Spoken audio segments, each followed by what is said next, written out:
শুভ সকাল এবং স্বাধীনতা দিবসের শুভেচ্ছা জানাই। আজ আমাদের স্বাধীনতার সুরভি পুনর্জীবিত করার দিন। 1947 সালের 15ই আগস্ট বীর স্বাধীনতা সংগ্রামী যেমন মহাত্মা গান্ধী, জওহরলাল নেহেরু, নেতাজি সুভাষচন্দ্র বসু, ক্ষুদিরাম বোস, ভগৎ সিং এবং আরো অনেকে আছে যাদের নাম বলে শেষ করা যাবে না।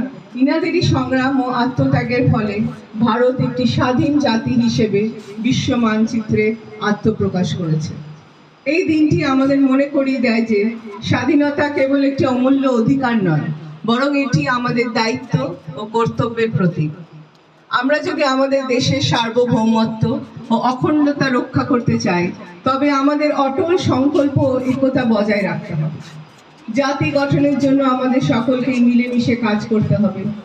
এসো আমরা আজকের এই বিশেষ দিনে অঙ্গীকার করি যে দেশের উন্নয়ন ও সমৃদ্ধির জন্য আমরা সর্বদা নিবেদিত থাকব।